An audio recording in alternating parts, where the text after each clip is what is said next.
Hello viewers, আশা করি সকলে ভালো আছেন। মাঝে মধ্যেই ডাল ভাতের সাথে নতুন ধরনের কিছু ভাজা সবজি থাকলে বা রুটি পরোটার সাথে নতুন স্বাদের ভাজা সবজি থাকলে খাওয়াটা বেশ জমে যায় আর মুখের স্বাদও একটু বদল হয়।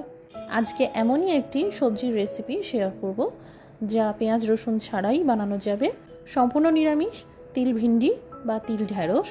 নমস্কার, আমি মৌ, আপনারা দেখছেন মৌর সাথে রান্নাবান্না। রেসিপিটি ভালো লাগলে লাইক দিয়ে শেয়ার করে দেবেন আর প্রতিদিন নতুন নতুন রেসিপি পেতে আমাদের চ্যানেলটি সাবস্ক্রাইব করে পাশে থাকা বেল নোটিফিকেশনটা অবশ্যই অন করে রাখবেন। এখানে আমি ডাল ভাতের সাথে পরিবেশন করব, তাই খুব সামান্য করে ভিন্ডি নিয়েছি। 15 থেকে 16টা মতন ভিন্ডি হবে। এইভাবে জাস্ট অর্ধেক করে নিয়েছি আর একটা বড় সাইজের আলুকে খোসা ছাড়িয়ে এইভাবে লম্বা করে কেটে নিয়েছি।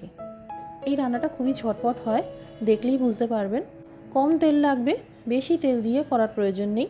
2 চামচ মতন তেল গরম করে নেওয়ার পর ফোড়নে ভেজে নিচ্ছি আধা চামচ করে আস্ত জিরে আর আধা চামচ করে হিং। এই হিং অবশ্যই দেবেন, আপনারা যে কোনো দোকানেই এই হিং পেয়ে যাবেন। হিং দিলে গ্যাস অম্বলের সমস্যাগুলো হবে না। এবার কাটা আলুর পিসগুলো দিয়ে দিলাম। আমি এখানে এইভাবে আলু কেটে নিয়েছি, আপনারা পছন্দ মতো শেপ করেও কেটে নিতে পারেন।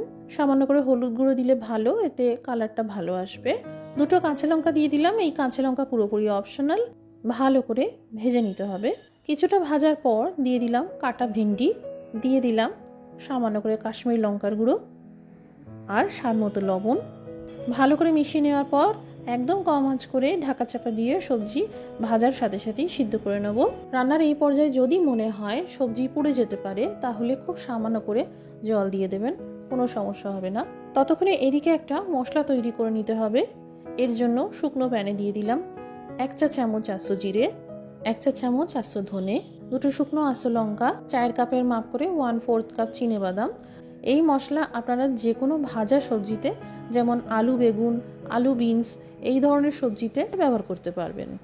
শুকনো কন্টেনারে রেখে দেবেন, 1 মাস পর্যন্ত ভালো থাকবে। এদিকে আলু আর ভিন্ডি সিদ্ধ হয়ে গেছে। এবার এই তৈরি করা সেঁকা মশলা যেটা বানানো হলো 2 চামচ মতন দিয়ে দিলাম। 2 চামচ সেঁকা তিল দিয়ে দিলাম। এখানে আমি হালকা করে তিল সেঁকে নিয়েছিলাম। 1 চামচ আমচুর পাউডার দিয়ে দিলাম, এর পরিবর্তে আপনারা পাতিলেবুর রস দিতে পারেন। সামান্য কুচানো ধনেপাতা দিয়ে ভালো করে সব মিশিয়ে নিতে হবে। তো প্রিয় দর্শক বন্ধুরা, দেখলেন তো কত সহজে ঝটপট তৈরি হয়ে গেল তিল ভিন্ডি বা তিল ঢ্যাঁড়স।